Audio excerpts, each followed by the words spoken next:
नमस्कार, एएनवी न्यूज देख रहे हैं आप। मैं हूं आपके साथ सुनील सिंह पौरुष। बढ़ेंगे खबरों में आगे। पंजाब, हरियाणा, उत्तर प्रदेश समेत देश के कई राज्यों में किसान केंद्र सरकार के द्वारा लाए गए कृषि कानूनों का विरोध कर रहे हैं और ये प्रदर्शन लगातार जारी है। किसानों के प्रदर्शन को लेकर अब राजनीतिक गलियारों में बयानबाजी का दौर भी शुरू हो चुका है और इसी कड़ी में छत्तीसगढ़ के मुख्यमंत्री भूपेश बघेल का एक बड़ा बयान सामने आया। मुख्यमंत्री बघेल का कहना है कि अन्नदाता पर इस तरह की कार्रवाई करना बेहद निंदनीय है। जब से ये कानून बना है तब से किसानों के बीच लगातार एक भय का वातावरण है और साथ ही उनका भविष्य अंधकारमय दिखाई पड़ता है। मुख्यमंत्री का कहना है कि सरकार को चाहिए कि सभी राजनीतिक दलों और किसान संगठनों को बुलाकर उनसे बातचीत करे और इस समस्या का समाधान करे।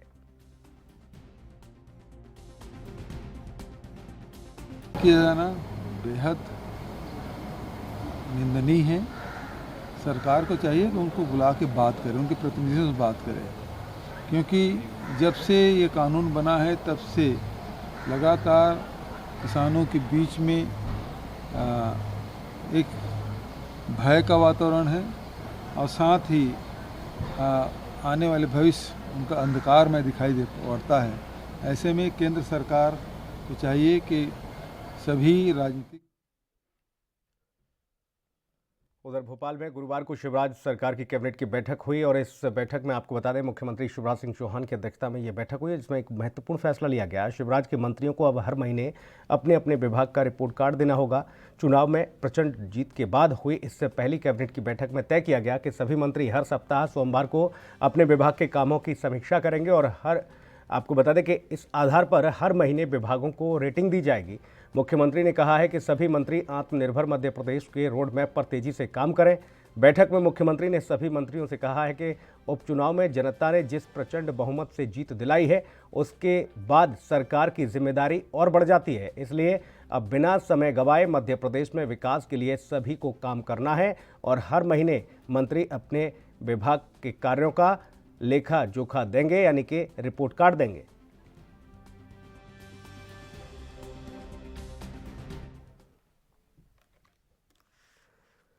किसान नेता और सूबे के कृषि मंत्री कमल पटेल की दिल्ली में चल रहे हरियाणा पंजाब के किसानों के आंदोलन पर उन्होंने अपनी प्रतिक्रिया दी। दरअसल आपको बता दें कि कमल पटेल ने विपक्ष पर हमला करते हुए कहा कि कांग्रेसी इस विधेयक पर किसानों को बरगलाने का काम कर रहे हैं, जबकि केंद्र सरकार जो कानून लेकर आई है वो किसानों के हित में है। क्या कुछ उन्होंने कहा, आपको सुनाते हैं। मोदी जी ने संकल्प लिया है कि हमको किसानों की आय 2022 तक दोगुना करना है और मोदी जी जो कहते हैं वो करके दिखाते हैं और पूरी योजनाबद्ध तरीके से उसके पालन के लिए जो जो आवश्यकता होती है वो कार्य करते हैं और उसी के लिए ये नए कृषि कानून में संशोधन किए गए हैं, मॉडल कानून बनाए गए हैं, जिसके तहत आने वाले 2022 तक किसान की आय दोगुना होगी। ये दृढ़ संकल्प।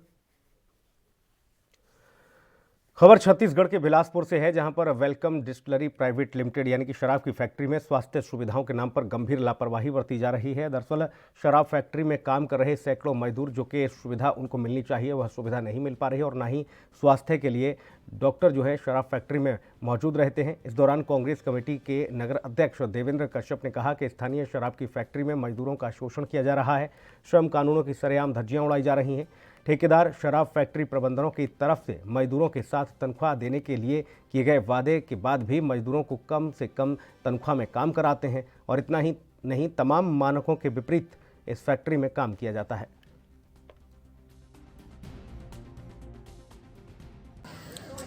जैसा कि सरकार कांग्रेस की है, लेकिन जितने अधिकारी हैं जो वहाँ अपर कलेक्टर बैठते हैं वो सब बीजेपी माइंड के हैं और कोटा विधानसभा में जो छेरका बांधा वेलकम डिस्टिलरी है, इसमें जो स्टाफ है जैसे कि श्रीवास्तव, MM श्रीवास्तव, ये कोरोना काल को निमंत्रण दे रहे हैं।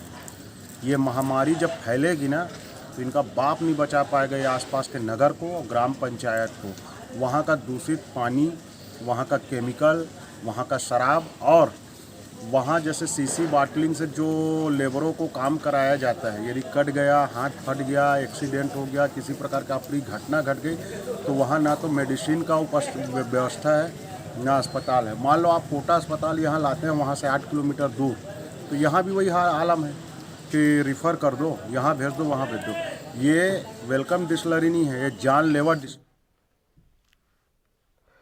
छत्तीसगढ़ के जशपुर में खाद्य मंत्री अमरजीत भगत ने जामझोर गांव में धान खरीदी केंद्र का शुभारंभ किया। इस दौरान मंत्री अमरजीत भगत ने जामझोर गांव में 42 हितग्राहियों को सामग्री वितरित की।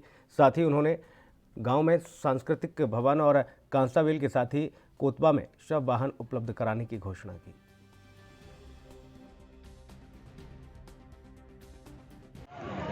छत्तीसगढ़ राज्य में धान खरीदी एक बड़ा जो सीधे किसानों से जुड़ा हुआ मामला है। आज उसी का व्यवस्था देखने के लिए हमने यहाँ पर आया है। आज जिस धान खरीदी केंद्र का यहाँ पर शुरुआत किया गया है, उद्घाटन किया गया है, ये कई साल से इसके लोग प्रयासरत थे। कुल मिलाकर के इस क्षेत्र का ये बहुत पुराना मांग था जिसको पूरा किया गया। आज प्रदेश में पिछले वर्ष 19,55,000 किसान लोग अपना पंजीयन कराए थे। इस बार लगभग 22 लाख किसान लोग अपना पंजीयन कराए हैं किसानों, और लगभग 27 लाख हेक्टेयर से भी अधिक। खबर मध्य प्रदेश की शिवपुरी से है, जहां पर एबी रोड स्थित कृष्णापुरम कॉलोनी में पुलिस ने प्रतिबंधित छाल के अवैध व्यापार का भंडाफोड़ किया है। बताया जा रहा है कि पुलिस को रात के समय 4 अवैध ट्रॉली की सूचना मिली। इसकी सूचना पर पुलिस की टीम पहुंची तो व्यापारी ने शासकीय कार्य में बाधा पहुंचाने, जिसके बाद देहात थाने में व्यापारी के खिलाफ केस दर्ज किया गया और आगे की कार्रवाई में पुलिस जुट गई। कल हमें मुखबिर से सूचना प्राप्त हुई थी कि एक ऑटो में मतलब अवैध रूप से जो प्रतिबंधित छाल है वो लाई जा रही है। जब हमने उसका पीछा किया तो इस गोदाम में आया था। जब हमने यहाँ कार्रवाई करने की कोशिश की तो इन लोगों यहाँ जो गोदाम मालिक या प्रभारी इन लोगों ने विवाद किया, झगड़ा किया, और जिसकी सूचना वरिष्ठ अधिकारियों को दी, जिसमें FIR की कायमी भी हुई है। हाँ, वो सुबह ही SDO साहब ने सर्च वारंट जारी की, जिस पर से हमने माल गोदाम में पूरा देखा माल। अभी तक एक ट्रॉली माल पूरा जा चुका है, जिसमें अर्जुन की छाल है, कोरेटा की छाल। वक्त एक ब्रेक का है, जल्द लौटेंगे।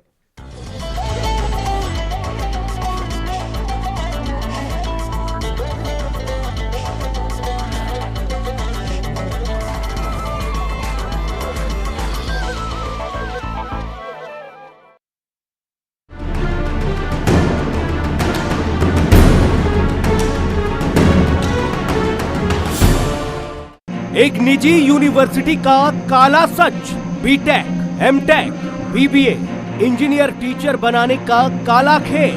5,000 बच्चे हो चुके हैं शिकार। 300 से ज्यादा कर्मचारी मिलकर दे रहे हैं अंजाम। नेपाल से लेकर रवांडा, अफगानिस्तान से लेकर केन्या, हर जगह मौजूद यूनिवर्सिटी के दलाल कैसे देते हैं अपने कारनामों को अंजाम। जल्द करेंगे बड़ा खुलासा, दिखाएंगे आपको पूरा सच। ऑपरेशन फेक गुरुजी, सिर्फ ANV न्यूज पर।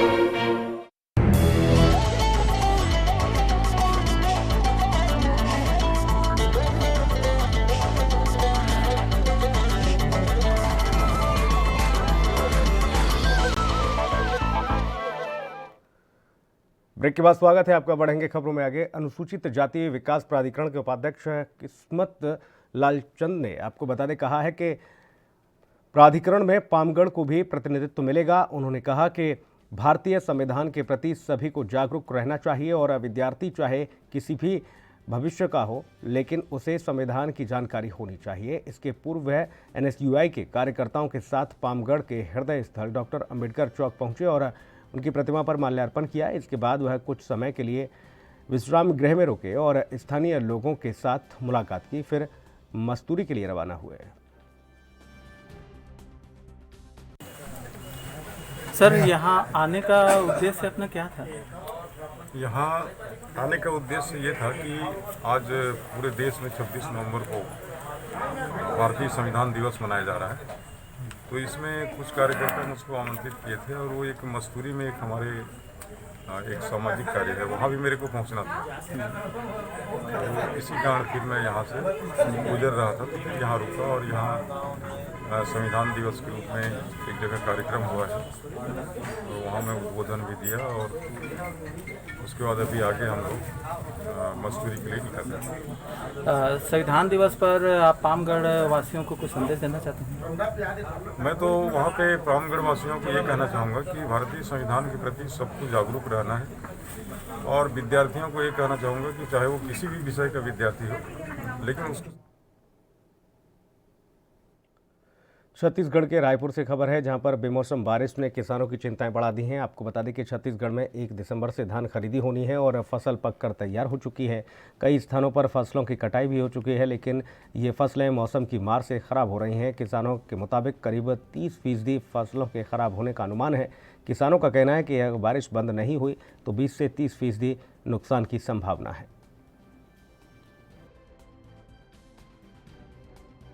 ये तो साइक्लोन के कारण जो क्लाउड और नमी की उपस्थिति बढ़ गई, क्लाउड बढ़ गया था और जिसके चलते ये स्थिति है। लेकिन फिलहाल जो है वातावरण का जो एयर प्रेशर है वो बढ़ रहा है, जिसके कारण ये क्लाउड हटना चालू हो गया और हवा की गति भी ज़्यादा हो गया, जिसके कारण अभी क्लाउड हट जाएगा और धीरे धीरे पानी का जो गिरने का जो चांस है, जैसे फिर भी छत्तीसगढ़ में कुछ जगह पे हल्की वर्षा आज भी हो सकती है। धान तो पूरा सूख गए जमीन में, लुअत नहीं बना थे और पानी बारिश होते ढके वर घलोक पाल वाल नहीं है, खेते में पड़े हैं। छत्तीसगढ़ की राजधानी रायपुर की युवा आईपीएस इन दिनों चर्चा में है। आईपीएस अंकिता शर्मा पुलिस विभाग में अपने कर्तव्यों के निर्वहन करने के साथ ऐसे युवाओं को मार्गदर्शन दे रही हैं जो भविष्य में यूपीएससी की परीक्षाओं की तैयारी कर रहे हैं। राजधानी रायपुर में अंकिता शर्मा नगर पुलिस अधीक्षक आज़ाद चौक में पदस्थ हैं। अंकिता छत्तीसगढ़ दुर्ग के एक छोटे से गांव से हैं, जिन्होंने लोक सेवा आयोग की कठिन परीक्षा में सफल होकर पुलिस विभाग में अपनी अलग पहचान बनाई है। साथ ही अपने काम से भी वह अपने डिपार्टमेंट का नाम रोशन कर रही हैं।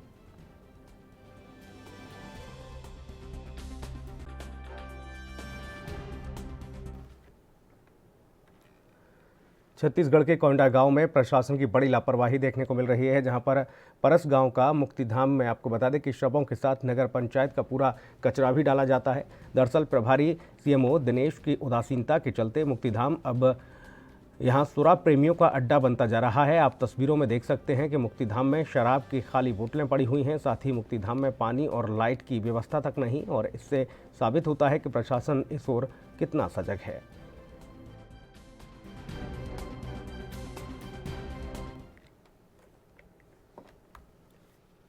यहाँ रुकेंगे एक और ब्रेक के लिए, जल्द लौटेंगे।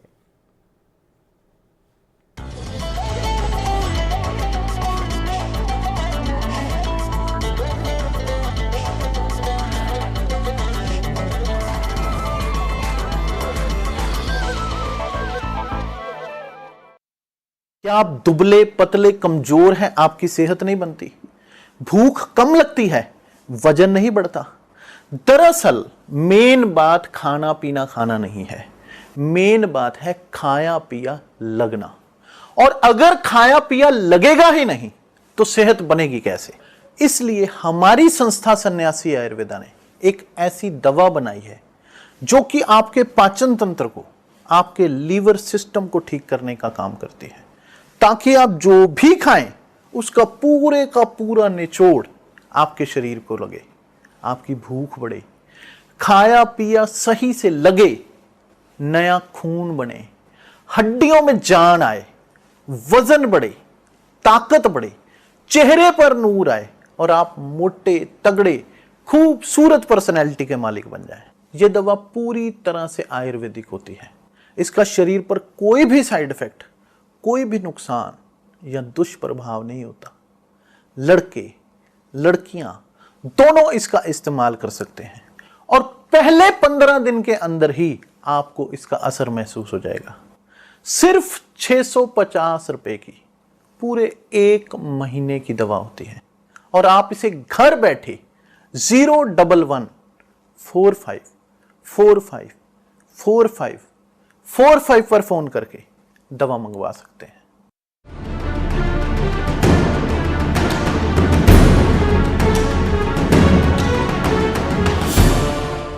एक निजी यूनिवर्सिटी का काला सच।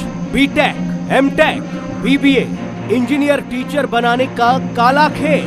5000 बच्चे हो चुके हैं शिकार। 300 से ज्यादा कर्मचारी मिलकर दे रहे हैं अंजाम। नेपाल से लेकर रवांडा, अफगानिस्तान से लेकर केन्या, हर जगह मौजूद यूनिवर्सिटी के दलाल कैसे देते हैं अपने कारनामों को अंजाम।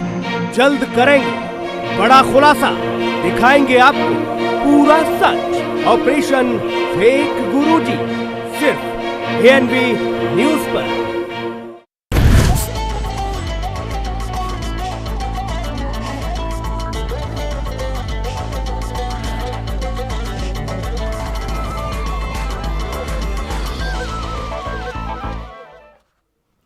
ब्रेक के बाद स्वागत है आपका। बढ़ेंगे खबरों में आगे। खबर छत्तीसगढ़ के कांकेर से है, जहां पर कापसी पखांजूर मुख्य मार्ग पर शनि मंदिर के पास नक्सलियों ने भारी मात्रा में पर्चे फेंके हैं। नक्सलियों ने, आपको बता दें, लोगों तक अपनी बात पहुंचाने के लिए एक नया तरीका अपनाया है। साथ ही पर्चे में संविधान दिवस का विरोध करते हुए पुलिस को अपना दुश्मन बताते हुए उनकी नीतियों के उन्मूलन की बात लिखी गई है। साथ ही मार्क्सवाद, लेनिनवाद के साथ ही माओवाद जिंदाबाद के नारे लिखे गए हैं। बताया जा रहा है कि यह पर्चे उत्तर बस्तर डिवीजन कमेटी ने फेंके हैं। तो नक्सलियों की एक और हरकत सीधे तौर पर देखने को मिली है। और अगली खबर का रुख करेंगे। छत्तीसगढ़ के मुंगेली में तेज रफ्तार का कहर देखने को मिला, जहां पर बाइक अनियंत्रित होकर नदी में जा गिरी। हादसे में एक युवक की जान चली गई, जबकि दूसरे को इलाज के लिए ले जाते समय उसने दम तोड़ दिया। पूरी घटना जूनापारा चौकी गमजू मेन रोड की बताई जा रही है। सूचना मिलते ही मौके पर पुलिस पहुंची और शवों को कब्जे में लेकर पोस्टमार्टम के लिए भेजा गया। आगे की कार्रवाई की जा रही है। उधर मृतकों के परिजनों का इस दरमियान इस घटना से रो रो कर बुरा हाल है।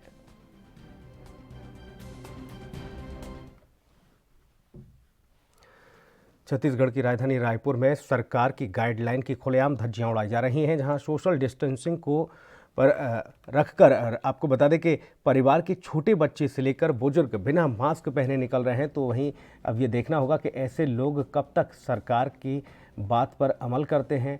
लगातार सरकार दिशा निर्देश जारी कर रही है, घरों में रहें, सोशल डिस्टेंसिंग का पालन करें। ऐसे में शासन प्रशासन को एक बार फिर से लॉकडाउन करने के लिए आम जनता मजबूर कर रही है।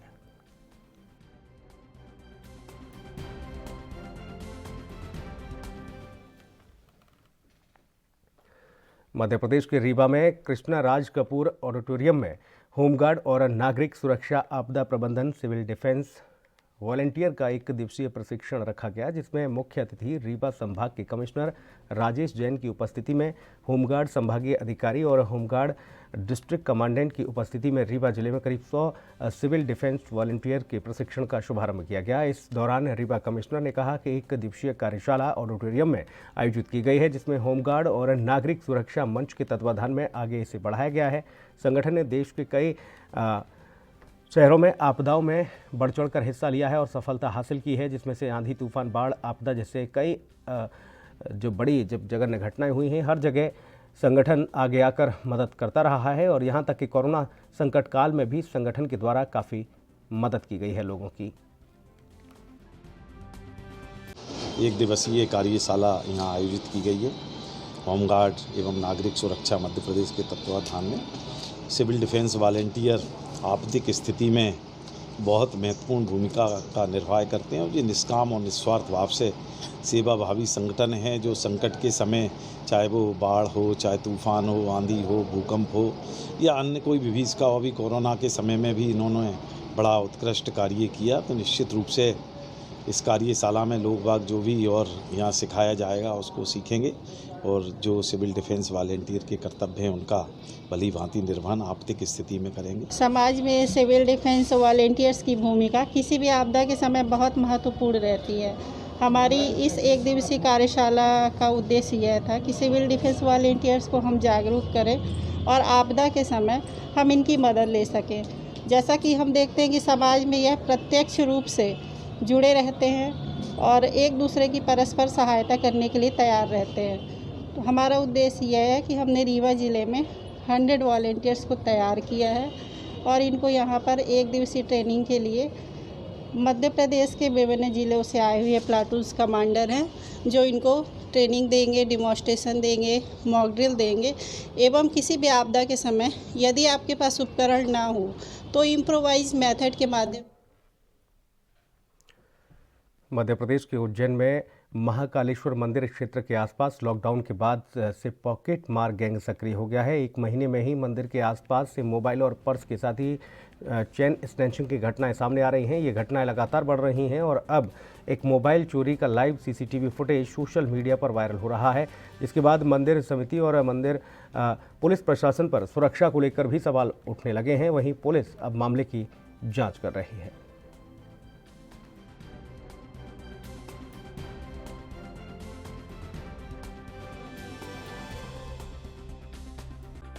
पूर्व में अभी जितने भी पिछले महीनों में जो कोई शिकायत भी हुई है उन सबका हमने डाटा भी इकट्ठा किया है। शिकायत आवेदन पत्र साथ में ऐसी FIR भी एकत्रित की हैं पूरे कि जिनमें कहीं कोई मोबाइल जैसी घटना हुई है। पूरे मामलों में जो लोग हैं ऐसे लोगों की पतासाजी की जा रही है और बहुत ही जल्दी इसमें कई लोगों के मोबाइल और इस प्रकार के जो लड़के जो लगातार कहीं ना कहीं मोबाइल। मध्य प्रदेश के रतलाम में हुए ट्रिपल मर्डर में एक नया खुलासा हुआ है। पुलिस की जांच में ये माना जा रहा है कि हत्याएं लूट या चोरी की नीयत से नहीं की गई हैं। इसका दूसरा अर्थ यह भी है कि यह हत्याकांड कहीं न कहीं आपसी रंजिश का कारण भी है और गोली भी इतनी सटीक तरीके से मारी गई है कि एक गोली में एक की मौत हो गई है। और इसके चलते आपको बता दें कि पुलिस को लग रहा है कि हत्यारे प्रोफेशनल किलर हैं, जो कि पुलिस के जांचकर्ता शुरुआती तौर पर यही मान रहे हैं कि जघन्य हत्याकांड किसी रंजिश की वजह से अंजाम दिया गया है। हत्या के समय का ठीक अंदाज़ा तो पोस्टमार्टम रिपोर्ट से ही लगेगा, लेकिन जांच के दौरान यह तथ्य सामने आया है कि गृहस्वामी मृतक गोविंद राम रात को 9 बजे तक दुकान चलाता था और इसके बाद दुकान बंद कर घर लौटता था। घटना वाली रात भी दुकान बंद करके ही वो घर लौटा और इस हिसाब से हत्या की वारदात रात 9:30 बजे के बाद की होगी। आपको बता दें कि 3 लोगों के हत्या के इस कम से कम 3 फायर किए गए होंगे, लेकिन आसपास में किसी को फायर की आवाज़ तक सुनाई नहीं दी। ये भी पुलिस इस पूरे मामले में कई तथ्यों को ध्यान में रखते हुए इस मामले की जांच में जुटी है। ट्रिपल मर्डर केस में पुलिस कई पहलुओं से जांच कर रही है। उधर कोरोना संकट काल में आम आदमी बढ़ती महंगाई से परेशान है, जहां पर सीधे आपको बता दें कि बस मालिकों की मनमानी से उन पर दोहरी मार पड़ रही है। दरअसल यात्री बस से संचालक जो हैं बसों में सफ़र करने वाले लोगों से दोगुना किराया वसूल रहे हैं और ऐसे में पहले से परेशान आम लोग अब अपने आप को ठगा सा महसूस कर रहे हैं। शिकायत के बाद भी परिवहन विभाग मौन है। जानकारी के मुताबिक कोरोना के चलते अभी भी सभी ट्रेनें पटरी पर नहीं हैं। गिने चुने स्पेशल ट्रेनों का संचालन होने के साथ ही कंफर्म टिकट वाले यात्रियों को ही इस सफ़र की अनुमति है और इसके कारण ट्रेनों में कई महीने से टिकटों की मारामारी भी मची है और अब बस जो माफिया हैं वो सीधे तौर पर सक्रिय हैं और लोगों से मनमाने तरीके से पैसे वसूल रहे हैं।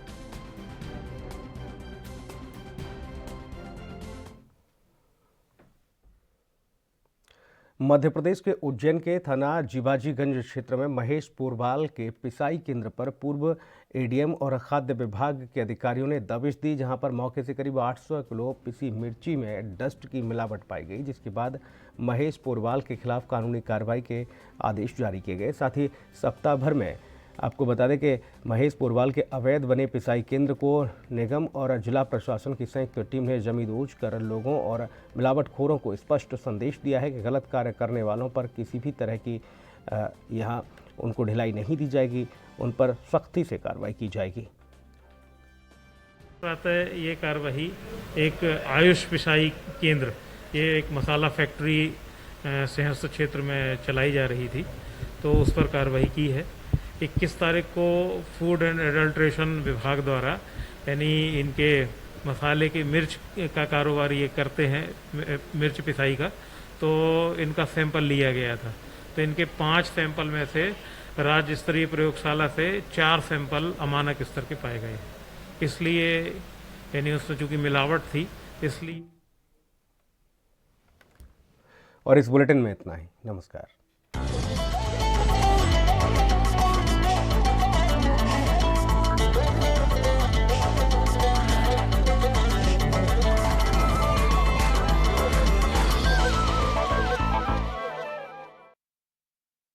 दुबले पतले कमजोर हैं, आपकी सेहत नहीं बनती। भूख कम लगती है, वजन नहीं बढ़ता। दरअसल मेन बात खाना पीना खाना नहीं है।